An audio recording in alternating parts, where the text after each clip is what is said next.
దేశవ్యాప్తంగా చిరంజీవి గారి పుట్టినరోజు పండగ జరుపుకుంటున్నటువంటి మెగా ఫ్యాన్స్, మెగా కుటుంబ సభ్యులు, పవన్ కళ్యాణ్ గారి భక్తులు, అదేవిధంగా వీర మహిళలకు, నా అక్క చెల్లెళ్ళకు అందరూ కూడా పేరు పేరున ఉదయపూర్వ నమస్కారం. మెగా ఫ్యామిలీ అంటే ఇవాళ చిరంజీవి గారు సినిమాల్లో విజేతగా నిలిచి ఈరోజు రాజకీయాల్లో కూడా తెలియని రాజకీయం లేదు ఆయనకి. కానీ ఈ రాజకీయాల్లో ఇమడలేక ఆయన రాజకీయాల నుంచి తప్పుకున్నప్పుడు కూడా ఆయన ఆశయాల్ని, సేవ చేయాలని ఆశయాలు నిలబెట్టిన వ్యక్తి పవన్ కళ్యాణ్ గారు. ఆ పవన్ కళ్యాణ్ గారి ఆశయంతో మీ ముందు మాట్లాడే అవకాశం కల్పించింది నాకు మెగా ఫ్యామిలీ. నేను మెగా ఫ్యామిలీ భక్తుడిని. అందులో 2009లో మరి ప్రజారాజ్యం పెట్టినప్పటి నుంచి ఈరోజు వరకు మెగా ఫ్యామిలీని అంటిపెట్టుకొని మరి ఈరోజు మీ ముందు మాట్లాడే స్థాయికి ఎదిగానంటే మెగా ఫ్యామిలీతోనే నేను ఈ స్థాయికి వచ్చానని చెప్పడానికి ఏమాత్రం అతిశయం లేదు. ఇవాళ పవన్ కళ్యాణ్ గారి నమ్మకాన్ని ఎక్కడా కూడా ఆయన్ని ఏ రకమైన ఇబ్బంది లేకుండా ఆయన ఏదైతే అనుకున్నారో అది చేసే విధంగా ప్రజల్లో ఉంటూ ఆయనకి మంచి పేరు తీసుకొచ్చే విధంగా మరి ఏదైతే చిరంజీవి గారు ఆశయాలతో మరి వాళ్ళందరూ కూడా పవన్ కళ్యాణ్ గారి ఫ్యాన్స్ కానీ, చిరంజీవి ఫ్యాన్స్ కానీ, మెగా ఫ్యాన్స్ కానీ ఎవరైనా మనందరికీ ఆరాధ్య దైవం చిరంజీవి గారు. ఆయన తర్వాత దేవుడు ఉంటే పవన్ కళ్యాణ్ గారు.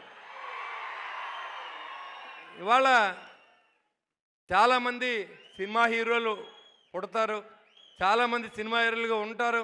అయినప్పుడు కూడా ఫ్యాన్స్ని మీరు ఎక్కడ డబ్బు ఖర్చు పెట్టకండి, సేవ చేయమని చెప్పి మరి అందరినీ కూడా మరి బ్లడ్ బ్యాంక్ కానీ, రక్తదానం కానీ, అవయవదానం కానీ చేయమని ప్రోత్సహించిన ఏకైక హీరో చిరంజీవి గారు.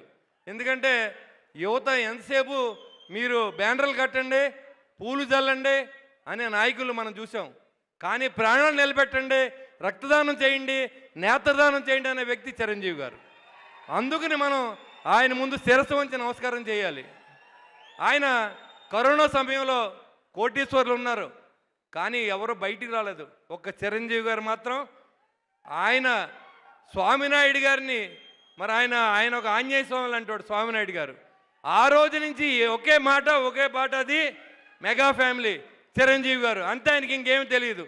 ఆయన అందరినీ కలుపుకుని అందరికీ ఆక్సిజన్ సిలిండర్లు ఇచ్చి కోట్లాది రూపాయలు ఖర్చు పెట్టిన వ్యక్తి చిరంజీవి గారు. మరి డబ్బు ఉంటుంది చాలామందికి, కానీ మనసు ఉండదు. రెండూ ఉన్న వ్యక్తి పవన్ కళ్యాణ్ గారు, చిరంజీవి గారు కూడా. ఎందుకంటే చాలామంది హీరోలు యాక్షన్ చేస్తారు, 100 కోట్లు వస్తాయి, అది దాచుకుంటారు తప్ప, ఆస్తులు కొనుక్కుంటారు తప్ప పవన్ కళ్యాణ్ గారిలా దానం చేసి సినీ నాయకుడు ఎవరో లేరని కూడా తెలియజేస్తూ ఉన్నా.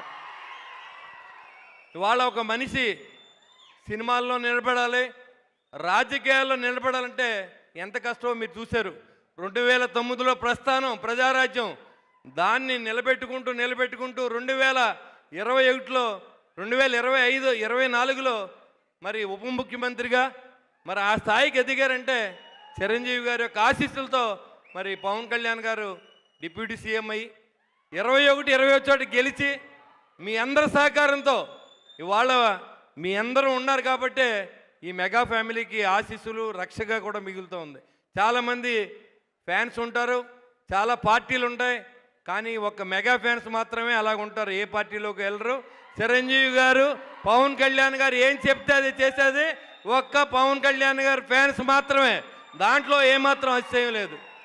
మరి ఈ సేవ చేసి తెలుగు రాష్ట్రాల్లోనే కాదు ఎక్కడైనా కానీ మీరు 10 మందికి సహాయం చేయండి అని సినిమాలు కూడా మీరు 3 దానం చేయండి, నాకు థ్యాంక్స్ చెప్పొద్దని చెప్పినటువంటి ఠాగూర్ సినిమా దగ్గర నుంచి మరి ఆయన కుటుంబాన్ని పట్ల బాధ్యతగా ఉండి కిడ్నీ దానం చేసిన విజేత సినిమా దగ్గర నుంచి ఖైదీగా ఎదురు తిరిగి సమాజంలో ఒక మంచి నిలబెట్టడానికి చేసిన పోరాటం దగ్గర నుంచి మెగా ఫ్యామిలీ చరిత్ర మరి ఈ రోజు వరకు మనం ప్రస్థానం కొనసాగుతూ ఉందంటే ఆయన పడిన కష్టాన్ని మరొకసారి మనం తెలుసుకోవాల్సిన అవసరం ఉంది.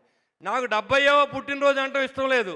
చిరంజీవి గారి పుట్టినరోజు, ఆయన ఇంకా నిత్యం నవయువకుడు.